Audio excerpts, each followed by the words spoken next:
Hello viewers. Welcome to the facts of the CCP's tyrannical persecution of Christians. I'm Link. The year is 2025. It's the second year of the CCP's 3-year tough battle against the Church of Almighty God. Henan is one of the provinces where the CCP's persecution of the Church of Almighty God is most harsh. In its campaign to completely eradicate the Church, the province has continuously launched zeroing out elimination operations to arrest Christians. According to incomplete statistics, at least 1,928 Christians from the Church of Almighty God were arrested in Henan province in 2025. In July alone, at least 319 were arrested and persecuted. On a single day in July, police in Xinjiang City, Henan, deployed several hundred police officers for a sweeping coordinated arrest operation. In just 4 hours that afternoon, from 1 to 5 p.m, at least 50 Christians were arrested. After their arrest, most were detained in the local care centre for forced brainwashing. 6 months later, we interviewed Lily, one of the Christians who have been released. She is a 52-year-old with a severe heart condition who has been under long-term CCP police's surveillance for believing in God and preaching the gospel. On the evening of July 30th, Lily was arrested at her home. Police strip-searched her and frenziedly ransacked her house. Lily suffered a heart attack on the spot and was rushed to the intensive care unit, where police continued to interrogate her. Immediately upon her release from the ICU, she was forcibly taken into custody and subjected to brainwashing, suffering immense physical and mental torment. Even her non-believing son was implicated in her case and detained. Next, we'll present the interview with Lily and hear her genuine experience of CCP persecution. On the day of your arrest, police in Xinjiang City deployed hundreds of officers and arrested 50 Christians. That's right. The CCP really mobilized a massive force just to arrest unarmed Christians.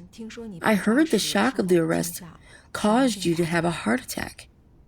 Could you walk us through what happened? Yes. It was after 8 p.m. on July 30th, 2025. My husband and I were eating dinner at home when 4 police officers suddenly burst in. 3 men and 1 woman. The lead officer was the captain of the Public Security Bureau Criminal Investigation Brigade. They started filming the moment they entered. The female officer came up and searched me from head to toe.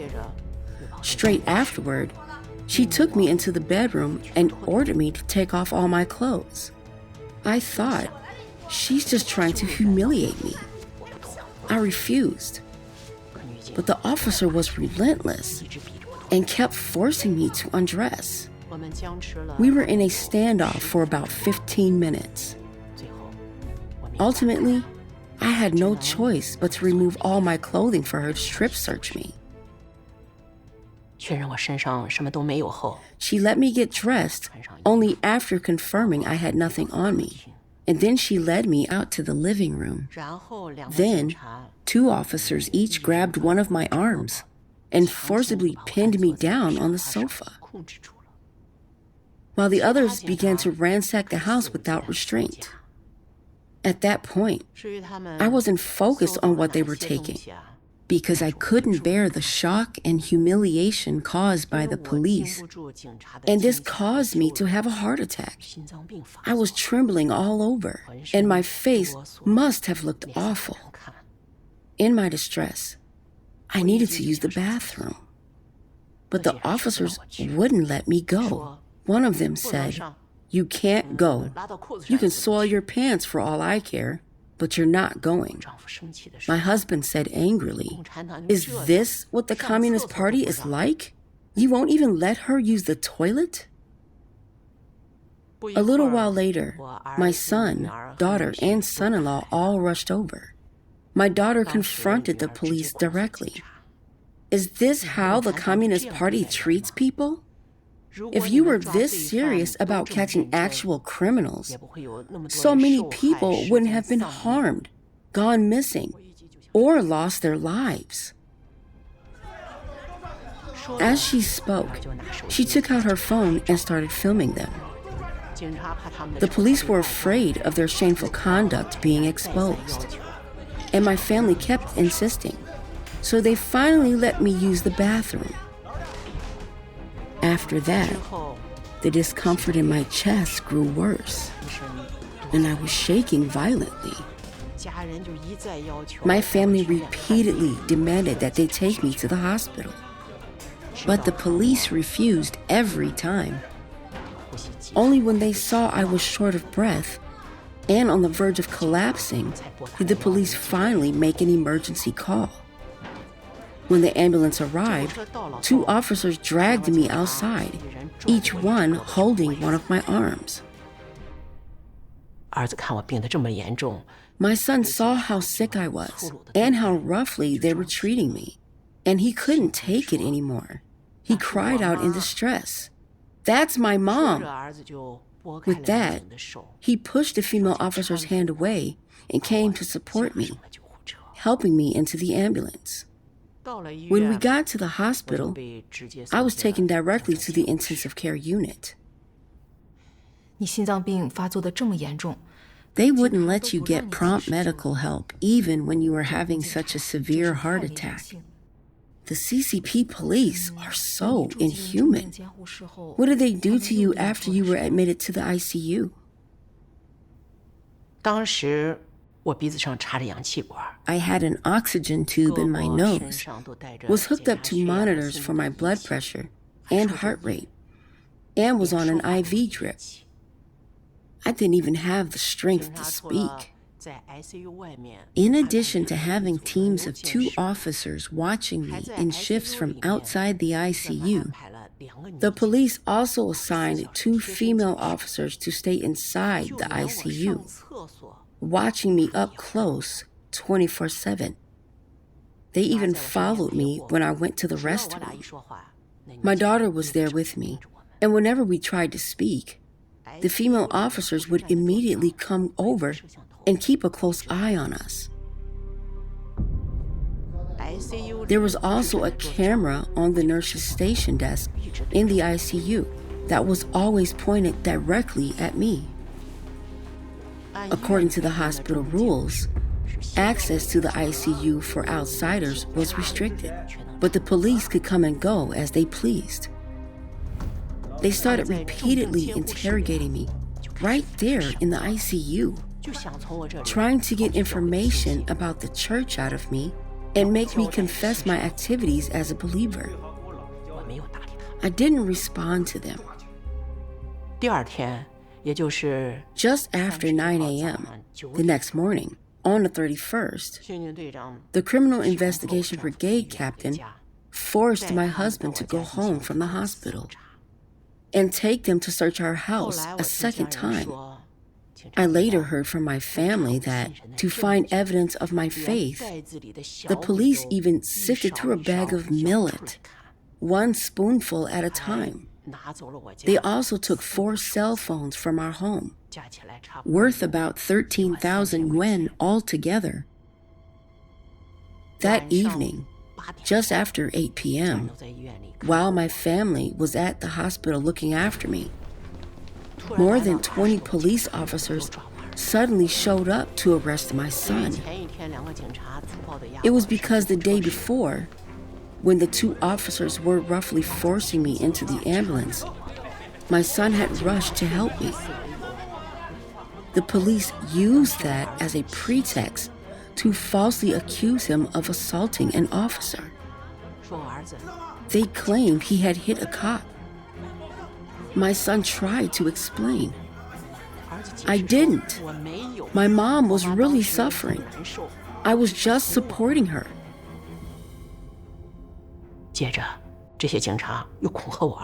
Then, the police threatened my daughter. Delete the photos and videos from your phone. If you don't, we'll confiscate it. If you still refuse, we'll take you with us. They then forcibly took her phone and only gave it back after making sure she had deleted everything.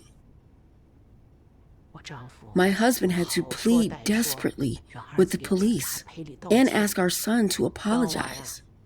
And only then did they agree not to arrest him that night. After that, the captain had a doctor put me on a monitor and moved me to a private room to begin the interrogation. I was lying in bed, and my heart condition flared up again. It was very painful, but the police kept pressuring me to give up information about the church and identify other brothers and sisters. One of them said, "Technology is so advanced now, and our surveillance cameras are high definition. We've been tracking you for 3 months. We know everywhere you've been. We searched your house because we already had enough evidence. You'd better cooperate. It will be better for your children. Otherwise, this will affect 3 generations of your family." Hearing this, I knew they were using my children's future to force me to sell out my brothers and sisters and the church. They wanted me to turn Judas and betray God. They are so wicked. I said, "You're threatening me." At that moment, my heart felt like it was being twisted by a knife. I was lying in bed, gasping for breath, in too much pain to even speak. The captain saw he couldn't continue the interrogation and had no choice but to leave. Finally, he called my son, daughter, and son-in-law into another room to pressure them. He slandered and defamed the Church of Almighty God and threatened my son, saying, "You're not married yet. This will affect your children when you get married. You all need to convince your mom to quickly tell us what she knows, honestly. If she does, you'll be fine." Afterward, my daughter said angrily, "The police seized on that incident where my brother pushed the female officer's hand away, using detaining him as a threat to force mom to sell out the church. They are so wicked." On the morning of August 1st, the police forced the doctors to remove my oxygen tube. Then, they made me go to the entrance of the ICU to have my picture taken. I guess they wanted other brothers and sisters to identify me from the photo. Around noon, just as my IV drip was finishing, the Criminal Investigation Brigade captain came up to me and said, "I just got back from a meeting. The leadership is very concerned about your case." As soon as I heard him say concerned, I knew it was bad news. I had no idea what kind of torture they were planning for me. My condition hadn't improved much, but the police said something to the doctors. I don't know what. And soon after, I was transferred from the ICU to a regular ward. The moment I got there, the captain eagerly brought in a heavy-set officer to interrogate me. He threatened me, saying, "You'd better start talking, or your son is going to be arrested. You need to think about what's best for him." They repeatedly threatened to arrest my son, to force me into selling out my brothers and sisters. They asked me questions like, "Do you know Guo and Li? Did you go to Liu's house on July 20th? I managed to fend off all their questions. Just after 4 p.m., Heedless of my critical illness and weakness, they took me directly to an office at the local public security bureau. The captain took out my confiscated phone and tried to force me to unlock it. He wanted to steal church information from my phone. I was very nervous at the time. My phone contained information about brothers and sisters and materials related to preaching the gospel. As soon as the police found it, my brothers and sisters would be in danger. All I could do was desperately pray and cry out to God for help. 2 minutes later, the captain stepped out to take a call. While the heavy-set officer wasn't looking, I stood up, snatched the phone, and smashed it violently on the ground. 刑警队长回来后，气急败坏。 The captain was furious when he came back. The heavy-set officer roared at me, "Don't think there's nothing we can do with you." Straight afterward, they dragged me to an interrogation room, put me in a red vest, and forced me into an iron chair. They began to question me. When did you start believing in God? Who preached the gospel to you? Where do you gather? How do you usually contact each other? What church activities have you participated in?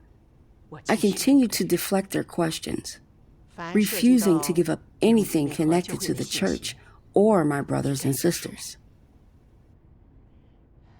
Then, the police forcibly collected my biometric data, such as blood and fingerprints.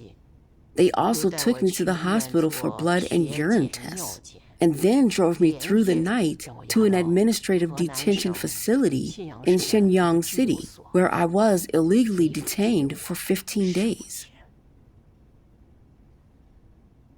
I only found out later that on the morning of August 1st, the police had also arrested my son and taken him to the local police station for assaulting an officer. When they saw I wasn't giving up anything, they charged my son with obstructing official business and detained him for 5 days.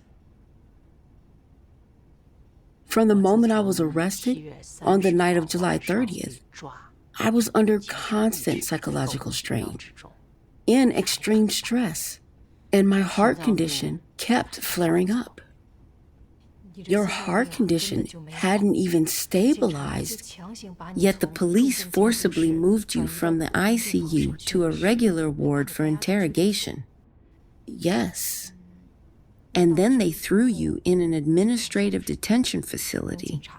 The CCP police are truly wicked. What happened to you at the detention facility? 我被押到拘留所已经是 It was after 1 a.m. on August 2nd when I was taken to the detention facility. 2 female officers took me to a room and forced me to strip. When I was down to my underwear, they made me pull it down to my thighs and do 5 deep squats facing the wall, and then another 5 facing them. I thought to myself, I just believe in God. I haven't broken any laws. Yet I'm being treated and humiliated like a criminal. The CCP is so hateful. Then they took me to a cell. I saw that this single cell had 5 cameras, including a large 360-degree one. There was even a camera above the toilet. There was absolutely no dignity or human rights there to speak of.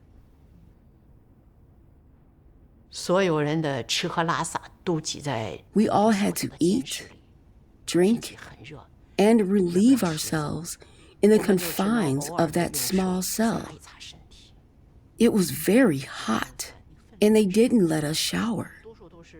We could only occasionally wipe ourselves down with water.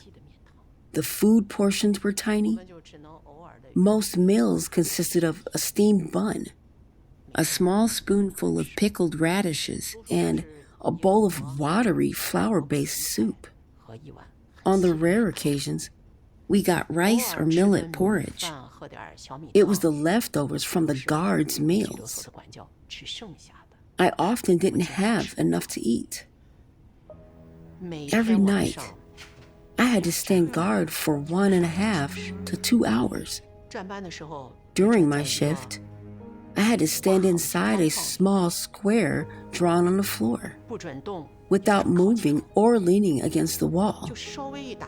The moment I dozed off slightly or leaned over, a voice would blare from the intercom.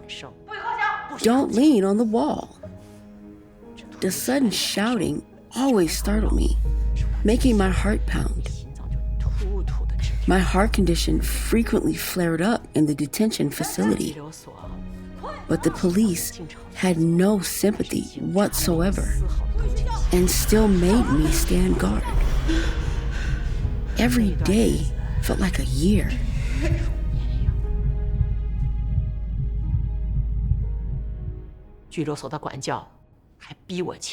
The guards at the detention facility also tried to force me to sign the 3 statements to deny and betray God.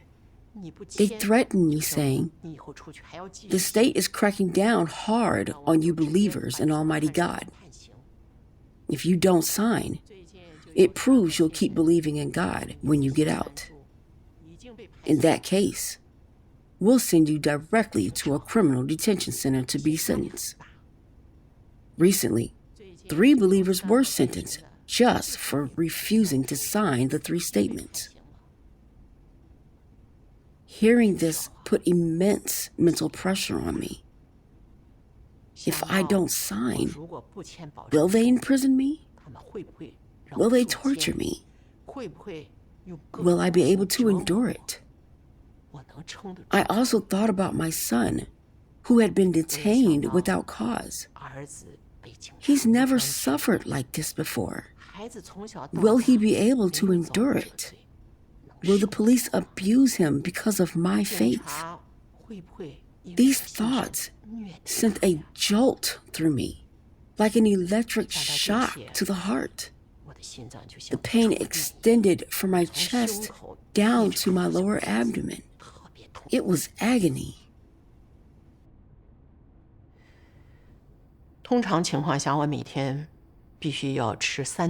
Normally, I need to take my medication 3 times a day, but the guards only let me take it in the morning and evening.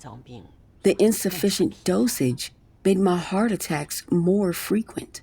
On August 5th, I was in so much pain that I needed better medication.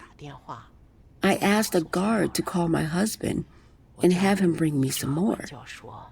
My husband kept asking the guard on the phone. My wife came to the detention facility from the hospital. What's her condition now? Please let me speak with her.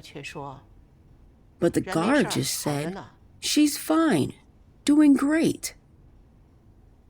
For my condition, a normal course of treatment should last 10 to 15 days. But I was thrown into the detention facility after less than 3 days in the hospital. The CCP is so malicious. As long as you believe in God, no matter how sick you are, they don't treat you like a human being.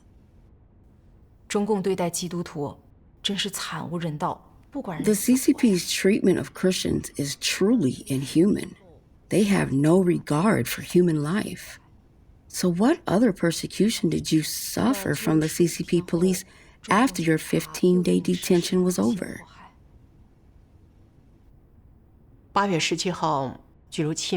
When my detention period ended on August 17th, I was taken to a brainwashing class at a care center for forced indoctrination.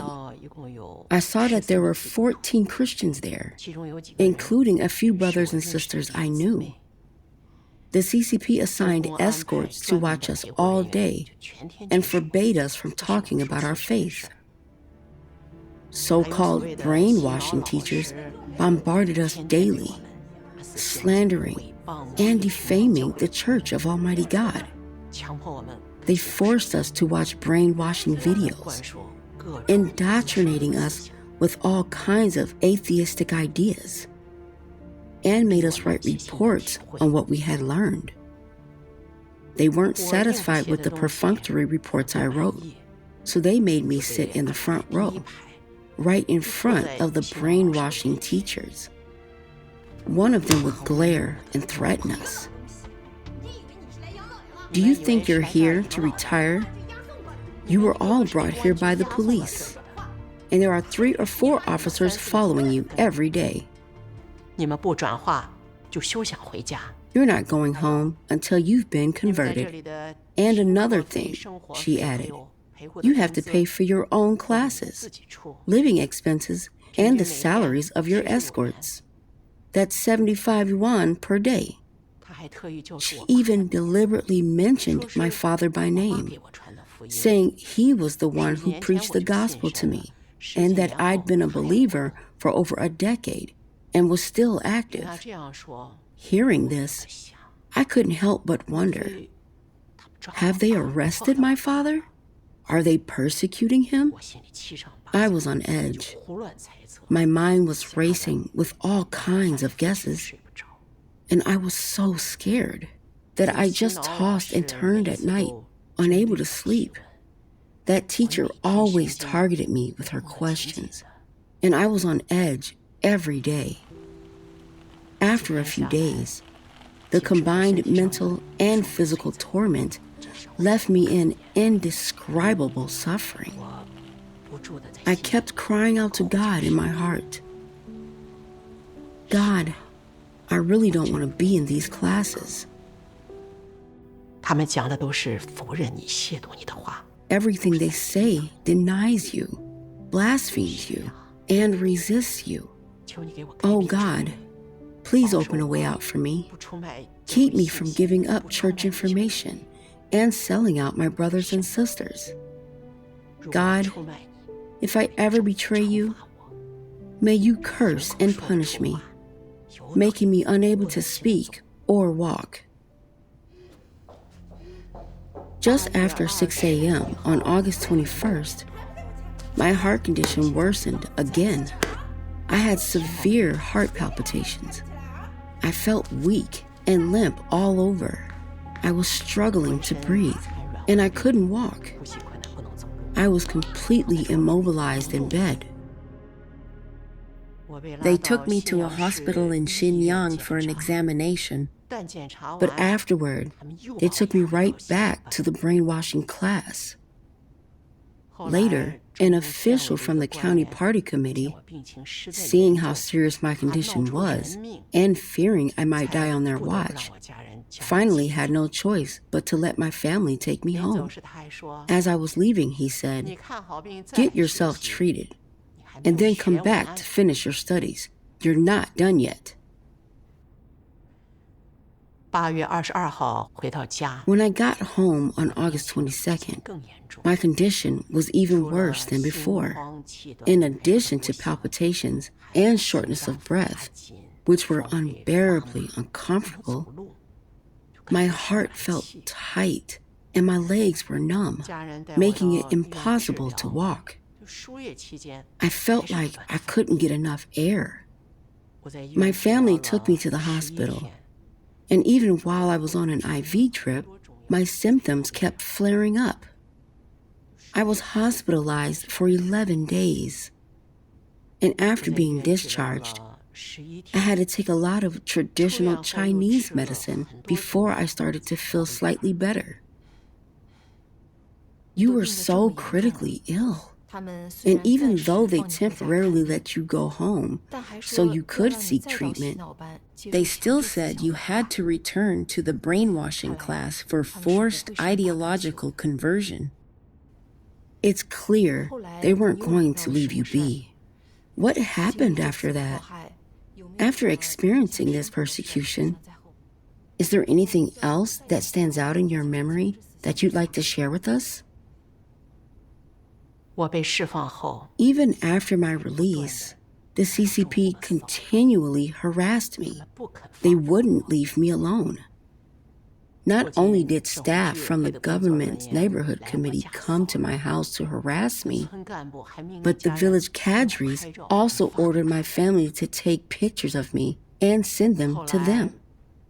Later, someone from the National Security Brigade called and summoned me saying, "You smashed your phone during the interrogation, and your performance at the care center was poor. So you need to come in and write a self-criticism report." The moment I heard that, the shock made my heart condition even worse. There was no way I could go. So, people from the National Security Brigade came to my house. Their disturbances left my entire family with no peace. Even now, I'm constantly on edge, never knowing when the police might arrest me again.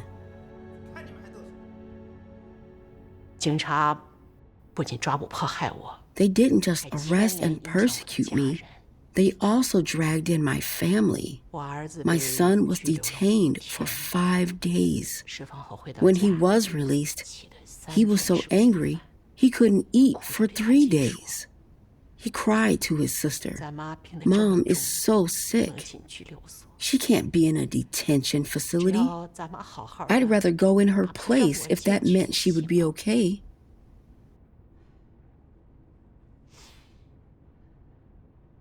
After I was detained, my daughter was also summoned to the local police station.